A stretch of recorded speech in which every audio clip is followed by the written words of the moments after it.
Hello everybody, it's Sarah, and yes, I am wearing the same sweater right now as I did in my last video and as I'm gonna be wearing in the next few videos because I'm filming in bulk right now, and that is because I hope that today I can film the videos for the first half of January, and then next week I can film all the videos for the second half of January, and then I won't get stressed and in a twist when at the end of January I'm gonna have all my exams and I won't have any videos to film and edit left anymore at that time.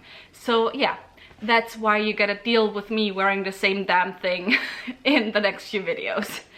But yeah, what is today's video? Today I wanted to share with you my most surprising reads of 2020. This is part of my 2020 wrap-up series. I already did my stats as well as looking back at my 2020 reading goals, and I also already did my most disappointing reads of 2020.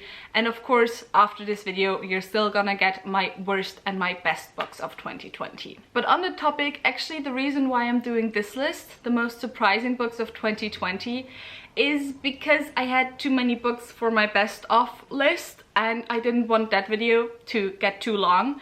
So I chose the books that were also the most surprising to me, that I love them that much, because of course surprising books for me are books that I really enjoyed but that I went into with no expectations, or that I just picked up because I saw them at the bookstore and I didn't really know anything about, and so on.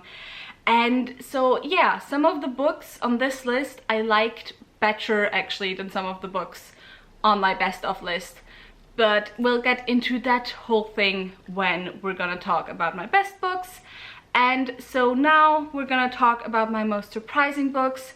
As I said, some of these books are also gonna be on my best of list, but some of these books were just simply surprising books that I really enjoyed. Did that make sense? I hope that made sense. But anyway, I'm rambling enough already. We're already a few minutes into this video, so let's finally get to the most surprising books. And let's start with the most surprising books that are just the most surprising books that wouldn't have made it onto my best of list anyway. The first of these books is The Burning God by Rf Quang, which is the third and the final book in the Poppy War series. This is a Chinese historical fantasy, kind of. It's a Chinese history inspired high fantasy. That's like more accurate description wise. And in the series we follow Rin, who is a war orphan, and in the first book she gets accepted into this very prestigious military academy, and then war breaks out, and so we follow Rin through like a bunch of horrible stuff. That's like the most accurate way to describe it, I would say. And yeah, for those of you who have been on my channel for a while, you will know that I am not the biggest fan of the first two books. In fact, you will see one of those books again in a future video. I won't tell you which one, although going by what I just said, it's pretty obvious. But yeah, I really wasn't the biggest fan of the first two books, and now I read the third one in December, and I wouldn't say I was blown away, but I was really surprised at how much I enjoyed this book. I ended up giving it 4 stars. I thought the ending of the book was perfect for the series, was perfect for Rin's story. I found that in this book, a lot of the concepts that I kind of could see already in the first two books, but that I found very weak in their execution, finally came through and finally were executed in a way where I could really get behind them and where I could really enjoy them. And so yeah, I do have a review, a spoiler-free review for this book, so I will leave the link down below and up there. And I also did a spoiler-filled vlog of my experience reading this, so if you have read the book and if you want to know more of my spoilery thoughts that I had while reading this, I will also leave that one linked down below and up there. Then next I have Chain of Gold by Cassandra Clare, which is the first book in the Last Hour series, which I believe is the 4th series. Or the 5th series. Actually, it's the 5th series within the Shadowhunters world. And this series is set in Edwardian London around the turn of the century, and we're following the sons and daughters of a lot of the characters that we know and love from the Infernal Devices, which was the 2nd series within the Shadowhunters world. And the reason why this was so surprising to me that I enjoyed it so much, as a long-time fan of the Shadowhunters universe, it might seem a bit silly for me to put one of Cassandra Clare's Shadowhunters books onto my most surprising list, because after all, like, I've read the series, or the chronicles I would say, for more than 10 years. However, as the publication of this book was coming up, I just found myself not all that interested in picking it up and reading it. I also wasn't the biggest fan of the Dark Artifices series, which was the series that came before this one. So I was kind of like, you know what, I don't know, do I even want to pick it up? Maybe I've grown out of the Shadowhunters world and the Shadowhunters universe, and do I still want to pick it up? But then my bookstore had it in a few days early actually, which also meant that I could put up my review early. I have a spoiler-free review, by the way, so I will leave the link down below and up there, which meant that my review got a lot of views, which was amazing. But yeah, I picked it up a few days early. I saw it at my bookstore and suddenly I was really excited, but I was still kind of like, you know, hesitant going into it. I didn't have my expectations too high because in the past few years, as I've said, I've kind of grown out of YA fantasy and YA urban fantasy. But I ended up really loving the characters. The characters ended up really growing on me again. I wasn't too into the main couple pair, Cordelia and James, at the very beginning of the book, but by the end I was like really feeling it.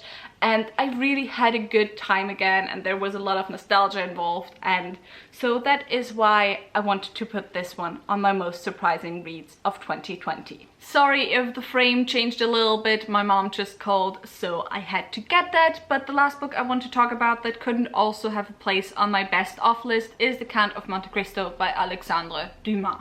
This is a French classic that is set in the first half of the 19th century in France, obviously, and we follow Edmond Dantes, whose fortunes seem to be looking up. He's about to be made captain of his own ship, he's about to be married, he's about to like get some money and so on, and just everything seems to be amazing for him. However, the fact that his fortunes seem so good makes some of his acquaintances quite jealous, and so they frame him and get him thrown into prison. And that's kind of what the first third of the book is, and then the last 2/3 is him getting out of prison and him going on an epic revenge quest to get revenge on everyone who got him thrown into prison, which, you know, is an epic story. And I really enjoyed this book. I did not expect to enjoy it quite as much because it is a long book. It's 1,050 pages, it's a chunker, and while there were some kind of slower parts, especially in the middle, as a whole this book is so satisfying to read. First of all, it's just like the achievement of having read this chunky classic is just the greatest feeling ever. But also then kind of the character development of Dantes during the book, from this very naive, young, happy-go-lucky man to this older man who's just obsessed on revenge and won't stop at anything, is just amazing. And this book had one of the most satisfying endings ever. And you know, I said there's this kind of lull in the middle where you're introduced to a lot of new characters but also reintroduced to a lot of old characters, kind of seeing where they are now after years and years and years. And sometimes it seems kind of tedious and very long, the way Dumas kind of shows the connections between all the characters. But the way everything unravels and the way everything comes together as well at the end makes it so worth it. Because let me tell you, there isn't a single information that you're given within this book that is unnecessary. In the end, everything makes sense. In the end, every like slow chapter makes sense, and it's just beautiful. The way it is written is also really approachable for a classic. I have talked about that the first time I talked about The Count of Monte Cristo. I have talked about that in my December wrap-up when I talked about The Three Musketeers by Dumas, that Dumas has this writing style that in a way feels very modern. And the only thing that makes it feel old is, of course, you know, the like everything around it. But generally his writing style seems very modern and is very approachable. And so it's kind of sad that his books are this long. Otherwise, I would 100% recommend Dumas as an introduction into classics if you're scared to get started with classics. Next, let's talk about the books that would also make it into my best of video. And by the way, aside from having these two categories, books that wouldn't and books that would make it into my best of video, there's like no order that I'm talking about in these books. No, there's no order in these. Why can't I talk? You know, it's not that the first book I talked about is the book that I like the least and the last book I talk about is the book that I like the most. That's what I wanted to say. Anyway, the first of these books is The Invisible Life of Eddie LaRue by V.E. Schwab. And the reason why this surprised me so much is that V.E. Schwab is a very well-loved author on BookTube and on the Books.net sphere in general. Everyone seems to love her A Darker Shade of Magic series, everyone seems to love Vicious. However, I've never really felt the need to pick up any of her books. However, with this one I was kind of like, you know what? I want to give this book a try. And I ended up absolutely loving it. And this book ended up completely destroying me. But what is this book about? In this book, in this story, we follow Eddie LaRue. And Eddie is born at the beginning of the 18th century in France. And she makes a deal with the devil because she doesn't want to marry, to live forever, to be forever free. However, no one remembers her. At least that's how it's usually introduced, but what the deal actually is that she cannot make a mark on the world, which is just even more crazy in terms of the concept, you know, because she cannot be photographed, she cannot have portraits made of her, she cannot be hurt, but she also cannot hurt others, she cannot hurt herself, she cannot break things, and of course no one remembers her.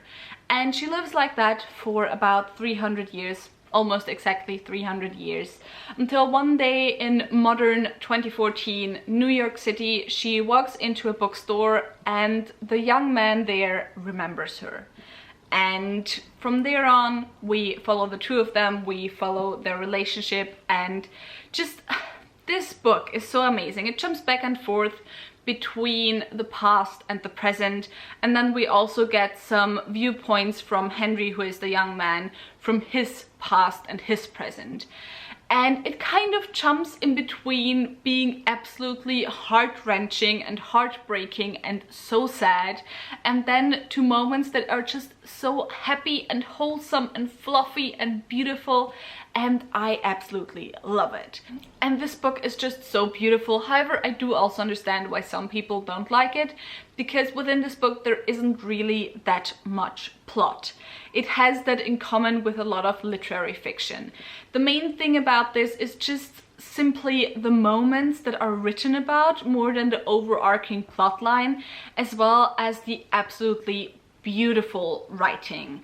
And then of course that ending, which is just so hard.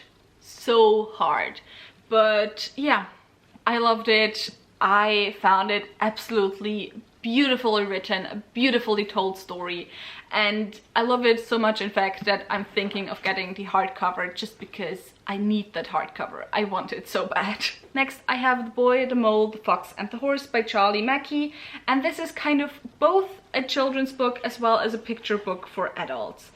And it mostly just has these like inspirational quotes kind of in it that are just really hard-hitting. At least they were for me. Also, I love these illustrations. I don't know if you can see them, but they are absolutely beautiful. And I gotta say, the reason why I love this is I pretty much read it in 20 minutes, half an hour or something. I went through it and it made me cry, because a lot of the things that are kind of said within this book just really hit a chord with me and just really resonated within me, of being like, yeah, that's something that I do, that's something that I shouldn't do, that's something that I should do more, and so on. And so I can just really recommend this book because it is beautiful, both the writing, the story, as well as the pictures within it. And yeah, I can just highly recommend it. So lastly, I have 2 series I want to talk about. The first of those is The Band by Nicholas Ames. The first book being Kings of the Wild, the second book Bloody Rose. And this series is set in a world, they're kind of a series of standalone companion novels a little bit, but this is set in a world where mercenary bands are kind of like pop stars or rock stars, and every one of the books is kind of based a little bit on a different era in rock music or popular music. I don't know, something like that, but I don't care about music, so that aspect of it, just like, I know nothing about it. And so in the first book, you follow a band of mercenaries that in their heyday were like the most famous, the greatest band ever. However, now they're all old and they're retired, but they have to come together again to save the daughter of the leader of the band. And then in the second book, we follow a young girl who does not want to live just, you know, a happy village life. She wants to go out, she wants to go on adventures, and so she joins the band. And the band, in fact, is the band of said daughter that had to be rescued a little bit in the first book. I say had to be rescued, but she's not a damsel in distress. But it only makes sense if you have read the book. And yeah, I just really enjoyed both of these books a lot, and they're just fun and easy fantasy reads that can be quite emotional. In fact, this one made me shed a tear or two, and this one made me full on sob, but mostly they're just like fun, very classical D&D with a twist type journey stories that kind of don't take themselves too seriously. And that's something that I just really enjoyed so much, especially nowadays when grimdark within fantasy seems to be like the most popular genre, and everything just seems to have to be so serious and like dark. It's just a nice change of pace when you have these very fast-paced, quick stories that have a lighter side to them, because that's something that fantasy can also give. And they can still be emotional as fuck and sad as fuck, but they also have their fun parts and their lighter parts. And so yeah, that's why these were on my most surprising reads of 2020 list, because I did pick them up because I've heard a lot of people talk about them, but I didn't expect to enjoy them as much as I did. And the last series I have is the Dreamblood duology by N.K. Jemisin, the first book being The Killing Moon and the second book being The Shadowed Sun. This is set in a world, these are kind of also companion novels, although with this one it's more necessary to read the first one before the second one. But this is set in a world that kind of has this dream magic. So you can gain magic through dreams. It's kind of hard to explain. You can like heal through dreams, you can kill through dreams, and so on. And you have the city where the most important thing above everything else is peace. And because of that, the most horrible thing to be is to be corrupt and to not be peaceful. And now you have these type of priests within this world that if someone is corrupt, they are sent to kill you, and the way they kill you is through dream. And in the first book, we follow one of those priests who is one of the most capable of said priests. And he kind of comes behind a little bit of a conspiracy and has to like rethink, overthink all his choices. I'm kind of getting tired, annoyed by my bangs, but anyway, he has to rethink all his choices because of the stuff that he finds out. And then the second book deals with the fallout of the first book, but 10 years later. And the first book was a book that I really enjoyed, that I didn't expect to enjoy. I buddy read the first book with Kira from the book Bella, and I gave it 4 stars. It was a really enjoyable read. It was kind of a slow book getting into it, but then the second book, oh man, there were so many good things about the second book.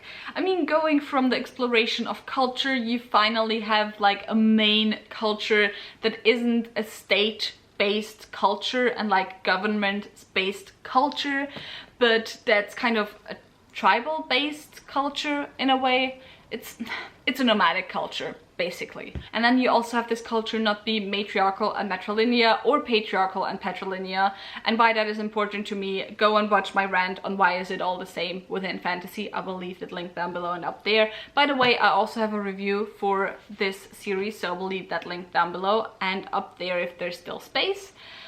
But yeah, there's so many amazing elements that especially come into the second book where I was just like blown away, absolutely loved it, loved the relationships within the series. And then the main reason why I was so surprised is because I did read the 5th season within 2019 and I enjoyed it, but I never felt like the need so far to pick up the rest of the series, and I didn't love it. I was kind of lukewarm on the 5th season. So I kind of expected it a little bit to be the same with this series, but then I already really enjoyed The Killing Moon, and then I absolutely loved The Shadowed Sun, and oh my god, I was blown away. So amazing. I mean, The Killing Moon wouldn't necessarily make it onto my best books of 2020 list, but The Shadowed Sun definitely would. So yeah, that was all the books within 2020 that were the biggest surprises for me. If you have read any of these books, tell me in the comments down below what were your thoughts on them. If you enjoyed this video, maybe think about giving me a thumbs up and also maybe subscribing. If you haven't yet, check out the previous videos that I have done in my 2020 wrap-up series. All the links to my social media are in the description box down below, so go and check those out. All the links to my book club of Queens, Witches and Valkyries, where we read one adult high fantasy book written by a woman per month, will also be linked down below, so go and check those out as well. And I hope I'll see you soon. Bye!